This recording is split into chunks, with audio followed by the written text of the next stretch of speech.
Welcome to future with SSC classes. आज के video में एसएससी जीडी के इम्पॉर्टेंट क्वेश्चंस देखेंगे और जैसा कि आप लोगों को पता ही होगा कि आप लोगों का एग्जाम डेट आ चुका है। 4 फरवरी से शुरू हो रहा है। अब 2 महीने बस बचे हैं, इसलिए अपनी तैयारी अच्छे से करना है। चलिए देखते हैं आज का क्वेश्चंस। निम्नलिखित में से कौन उपन्यास द इनसाइडर के लेखक हैं? Who among the following is the author of the novel the insider? A. I. K Gujral, B. Fakhruddin Ali Ahmed, C. Zakir Hussain, D. P V. Narasimha Rao. इसका सही जवाब है P V. Narasimha Rao. The insider के बारे में और कुछ बातें। द इनसाइडर उपन्यास के लेखक भारत के पूर्व प्रधानमंत्री पी.वी. नरसिम्हा राव है। यह उपन्यास साल 1998 में प्रकाशित हुआ था। यह राव का पहला उपन्यास था। इस उपन्यास में पूर्व प्रधानमंत्री के कार्यकाल के दौरान भारत के राजनीतिक परिदृश्य का वर्णन है। पी.वी. नरसिम्हा राव एक भारतीय वकील और राजनीतिज्ञ थे। उन्होंने 1991 से 1996 तक भारत के 9वें प्रधानमंत्री के तौर पर काम किया। उन्हें अक्सर भारतीय आर्थिक सुधारों का जनक कहा जाता है। इसके अलावा क्रिस्टोफर इवांस ने भी एक उपन्यास लिखा है जिसका नाम द इनसाइडर है। यह उपन्यास साल 1981 में प्रकाशित हुआ था। चलते हैं अगले क्वेश्चन पे। जब ध्वनि एक माध्यम से दूसरे माध्यम में जाती है तो क्या अपरिवर्तित रहता है? What remains unchanged when sound travels from one medium to another? A. चाल, B. आवृत्ति, C. तरंगदैर्घ्य, D. इनमें से कोई नहीं। इसका सही जवाब है आवृत्ति। आवृत्ति के बारे में और कुछ बातें। जब ध्वनि एक माध्यम से दूसरे माध्यम में जाती है तो आवृत्ति अपरिवर्तित रहती है। ध्वनि की आवृत्ति ध्वनि के स्रोत पर निर्भर करती है और यह माध्यम पर निर्भर नहीं करती। जब ध्वनि एक माध्यम से दूसरे माध्यम में जाती है तो ये परिवर्तन होते हैं। ध्वनि का वेग और तरंगदैर्घ्य बदल जाता है। ध्वनि का वेग माध्यम की प्रत्यास्थता और जड़त्व पर निर्भर करता है। आयाम माध्यम के आधार पर बढ़ता या घटता है। चलते हैं अगले क्वेश्चन पे। किस वैज्ञानिक ने सर्वप्रथम जीन शब्द का प्रयोग किया था? Which scientist first used the word gene? A. Johannsen, B. W. Watson, C. Ernest Haeckel, D. Carlyle. इसका सही जवाब है जोहानसन।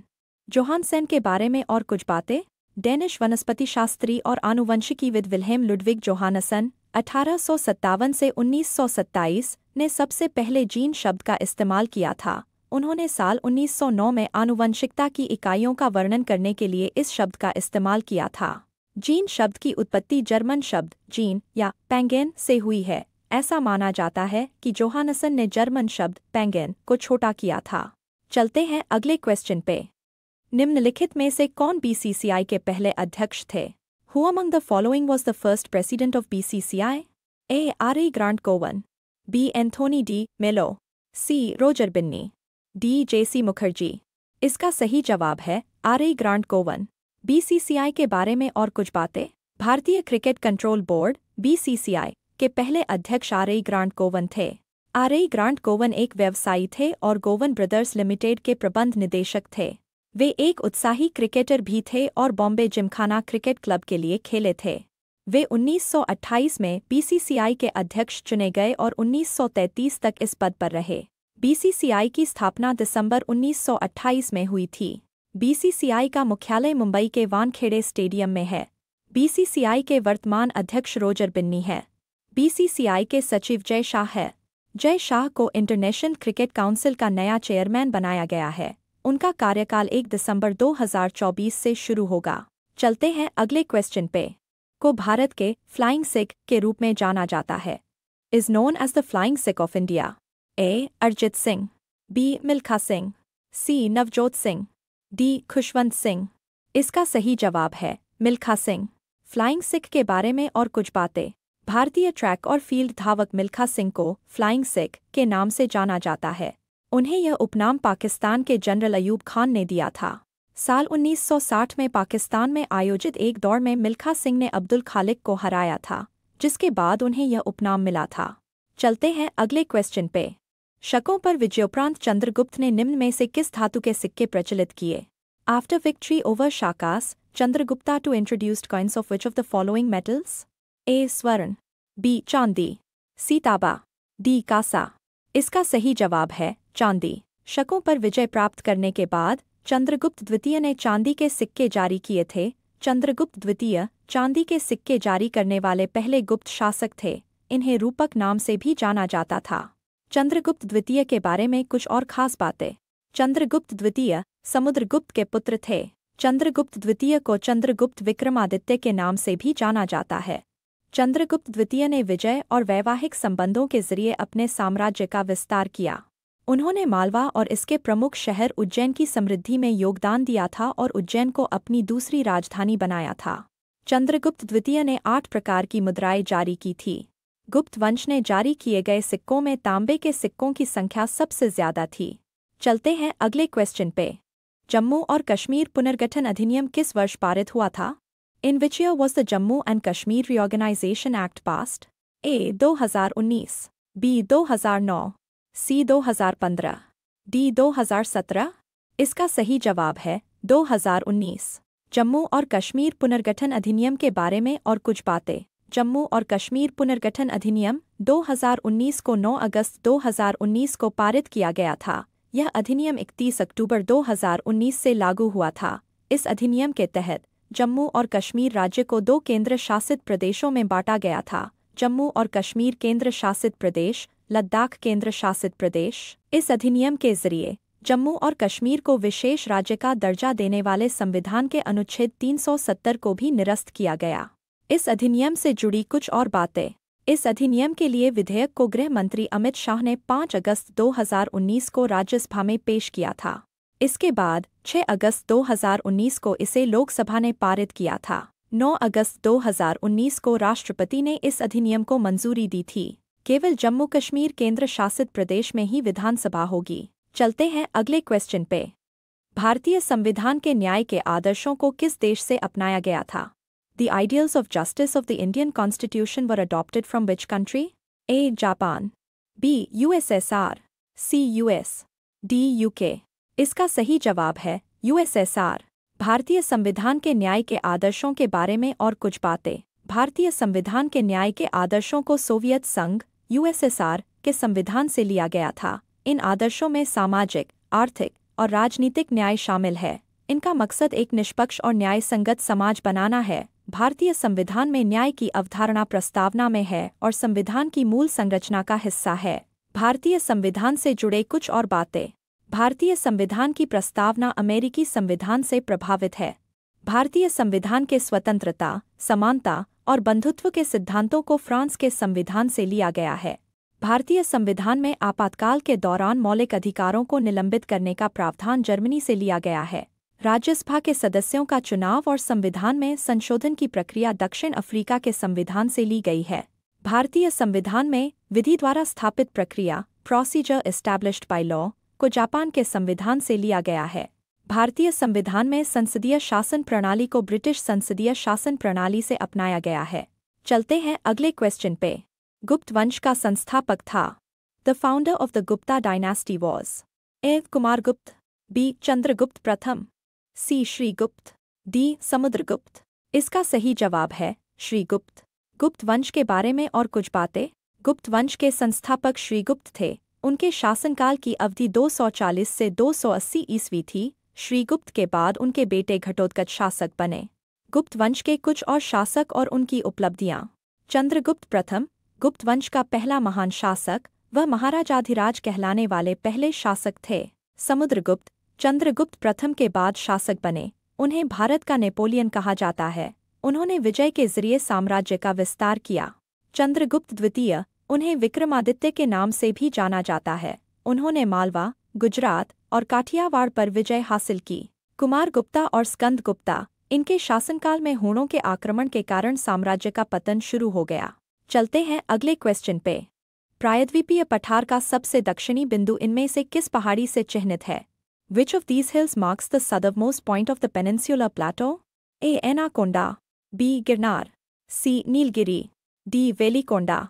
इसका सही जवाब है नीलगिरी। प्रायद्वीपीय पठार के दक्षिणी भाग में स्थित नीलगिरी पहाड़ियां उस बिंदु को चिह्नित करती हैं जहां पूर्वी घाट और पश्चिमी घाट मिलते हैं। इस संगम को नीलगिरी पहाड़ियों के नाम से जाना जाता है। चलते हैं अगले क्वेश्चन पे। भारत के जनसंख्या अध्ययन में किस जनगणना वर्ष को जनसांख्यिकीय विभाजन कहा जाता है? Which census year is referred to as the demographic split in the population study of India? A. 1911, B. 1921, C. 1931, D. 1941। इसका सही जवाब है 1921। जनसांख्यिकीय विभाजन के बारे में और कुछ बातें। भारत में जनसंख्या अध्ययन के संदर्भ में साल 1921 को जनसांख्यिकीय विभाजन या महान विभाजन का वर्ष कहा जाता है। इसकी वजह ये रही, साल 1921 से पहले जनसंख्या स्थिर नहीं थी और कभी बढ़ती और कभी घटती रहती थी। 1911 से 1921 के बीच भारत की जनसंख्या में नकारात्मक वृद्धि दर रही। साल 1921 के बाद से जनसंख्या में लगातार बढ़ोतरी हुई। साल 1921 के बाद सार्वजनिक स्वास्थ्य उपायों में सुधार हुआ, जिससे मृत्यु दर कम होने लगी। साल 1921 से 1951 के बीच की अवधि को स्थिर जनसंख्या वृद्धि का काल माना जाता है। भारत में जनसंख्या से जुड़े कुछ और बातें। 1951 से 1981 के दशक को भारत में जनसंख्या विस्फोट का दौर माना जाता है। 1901 के बाद से सिर्फ 1911 से 1921 के बीच का दशक ही ऐसा समय था जब भारत की आबादी घटी। स्वतंत्रता के बाद सार्वजनिक स्वास्थ्य सेवाओं के विस्तार के कारण जनसंख्या वृद्धि दर में काफ़ी तेज़ी आई। चलते हैं अगले क्वेश्चन पे। निम्नलिखित में से किस वर्ष में तमिलनाडु क्षेत्र आत्मसम्मान आंदोलन शुरू हुआ था? In which of the following years the self-respect movement started in the Tamil Nadu region? A. 1910, B. 1925, C. 1930, D. 1916। इसका सही जवाब है 1925। आत्मसम्मान आंदोलन के बारे में और कुछ बातें। आत्मसम्मान आंदोलन की शुरुआत साल 1925 में तमिलनाडु में हुई थी। इस आंदोलन की स्थापना एस रामनाथन ने की थी। उन्होंने ईवी रामास्वामी पेरियार को इस आंदोलन का नेतृत्व करने के लिए आमंत्रित किया था। चलते हैं अगले क्वेश्चन पे। नालंदा विश्वविद्यालय की स्थापना किसके द्वारा की गई? By whom was Nalanda University established? A. Harshvardhan, B. Kumaragupta, C. Samudragupta, D. Chandragupta. इसका सही जवाब है कुमारगुप्त। नालंदा विश्वविद्यालय के बारे में और कुछ बातें। नालंदा विश्वविद्यालय की स्थापना गुप्त वंश के शासक कुमारगुप्त प्रथम ने की थी। नालंदा विश्वविद्यालय की स्थापना 5वीं शताब्दी के प्रारंभ में हुई थी। यह विश्वविद्यालय बिहार के आधुनिक बड़गाम गांव के पास था। यह विश्वविद्यालय बौद्ध धर्म की शिक्षा का प्रमुख केंद्र था। यहाँ बौद्ध धर्म के अलावा वेद, हेतुविद्या, योगशास्त्र, चिकित्सा, तंत्र विद्या, सांख्य दर्शन जैसे विषयों की भी पढ़ाई होती थी। नालंदा विश्वविद्यालय में 8 महापाठशालाएं और 3 बड़े पुस्तकालय थे। नालंदा विश्वविद्यालय को बख्तियार खिलजी के अधीन मामलुकों ने तबाह कर दिया था। आज यह यूनेस्को की विश्व धरोहर स्थल है। चलते हैं अगले क्वेश्चन पे। मेदाराम जतरा महोत्सव कोया जनजाति द्वारा मनाया जाने वाला एक दिवसीय त्योहार है। Medaram Jatara festival is a day long festival celebrated by the Koya tribe. A. 5, B. 3, C. 2, D. 4। इसका सही जवाब है 4। मेदाराम जतरा महोत्सव के बारे में और कुछ बातें। मेदाराम जतरा महोत्सव कोया जनजाति द्वारा मनाया जाने वाला 4 दिनों का त्योहार है। यह त्योहार तेलंगाना के मुलुगु जिले के मेदाराम गांव में मनाया जाता है। यह त्योहार देवी सम्मक्का और सरलम्मा को समर्पित है। मेदाराम जतरा के बारे में कुछ और बातें। यह त्योहार हर 2 साल में माघ, फरवरी महीने की पूर्णिमा के दिन मनाया जाता है। यह त्योहार तेलंगाना सरकार का एक राज्य उत्सव है। यह दुनिया का सबसे बड़ा आदिवासी धार्मिक समागम है।